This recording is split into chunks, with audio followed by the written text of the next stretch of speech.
আগের মিনি ব্লগে বলেছিলাম নুরানাং ভ্যালির ওপর দিয়ে চলেছি। তো দেখো এবার এসে পৌঁছে গেছি যশবন্তগড় ওয়ার মেমোরিয়াল। এটা তাওয়াংয়ের খুব বিখ্যাত একটা দর্শনীয় স্থান, যেটা সবাই জানো। তখন দুপুর 2:30 মতো বেজে গেছে, লাঞ্চ টাইম আমাদের। ভাবলাম যে এখানে যখন আর্মি ক্যাফে আছে, এখান থেকেই কিছু খেয়ে নিই, কারণ তাওয়াং পৌঁছাতে এখনো দেরি আছে।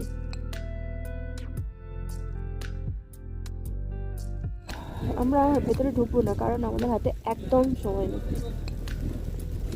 আমাদের ক্যাফেটেরিয়া আছে, কিছু খাবো, একটু খিদে পেয়েছে, কারণ তাওয়াং পৌঁছাতে পৌঁছাতে আমাদের অনেকটাই সন্ধ্যা হয়ে যাবে।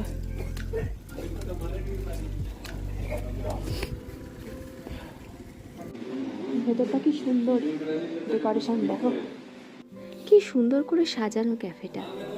এখানে সব কিন্তু সেলফ সার্ভিস, নিজেকেই প্লেট নিয়ে আসতে হবে, আর এটো প্লেট নির্দিষ্ট বিনে ফেলতে হবে। এখানে নিয়েছি দোসা। এখন এই মুহূর্তে কিছুই ছিল না, দোসা, রাজমা রাইস আর কি কারি রাইস ছাড়া, তাই জন্য দোসা খাচ্ছি। লাঞ্চ করে আবার বেরিয়ে পড়লাম। অরুণাচলে যেহেতু সন্ধেটা অনেক আগে হয়, সেই জন্যে বিকেল 4টে মানেই যেন অন্ধকার নেমে আসছে। দিগন্তে তখন মেঘটা একটু ফাঁকা হয়েছে, আর কি সুন্দর মায়াবী একটা গোধূলির আলো উঁকি দিচ্ছে। যে জায়গাটায় এখন রয়েছি এই মুহূর্তে, এটার নাম হচ্ছে জাং ভ্যালি।